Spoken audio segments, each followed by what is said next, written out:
Bonjour, aujourd'hui je voudrais vous parler de ce livre d'Isabelle Pandazopoulos. Tout d'abord, j'ai beaucoup aimé la couverture ainsi que le titre « Parler comme tu respires ». J'ai tout de suite su que ça serait une fille qui aurait du mal à parler. En plus, le bandeau que la statue a sur la bouche m'a tout de suite mis sur la voie. Et en effet, je ne m'étais pas trompée, c'est l'histoire d'une fille bègue de 15 ans qui s'appelle Sibylle. Depuis qu'elle est en CP, elle a du mal à parler. Elle prend plusieurs secondes à trouver ses mots, donc soit les autres se moquent d'elle, ou alors ils se détournent complètement. Bientôt est venue la question de son orientation. Ses parents, ils voulaient qu'elle fasse de grandes études, car elle a le potentiel pour. Mais elle ne se sentait pas capable. Aimant dessiner, elle va découvrir le métier de tailleur de pierre.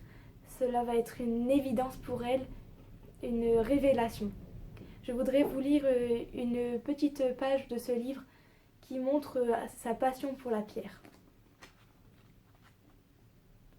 Je suis devant un gros caillou de granit, une pierre dure, c'est ça que j'ai choisi, parce qu'elle va me résister et qu'elle risque d'être difficile à tailler. Il faut bien ça, je me dis, pour venir à bout de ma colère. Je ne vois pas passer les heures qui suivent. Je n'arrive pas à m'arrêter, mes mains sont pourtant en feu, mon dos douloureux lance des signaux d'alerte, mais mes 2 pieds plantés dans le sol me donnent de la force pour continuer. Ce que j'ai beaucoup aimé aussi, c'est l'histoire d'amour entre Sibylle et un garçon.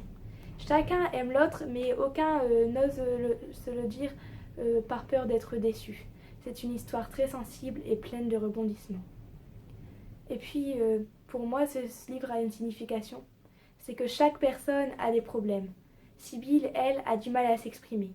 Mais c'est grâce à sa passion de tailler la pierre qu'elle a réussi à surmonter ses épreuves, à être elle-même et à se sentir plus vivante. Écoutez votre passion, écoutez votre cœur et il vous guidera toute votre vie. Voilà, je vous conseille vivement de lire ce livre car il vous aidera à réaliser vos rêves les plus fous.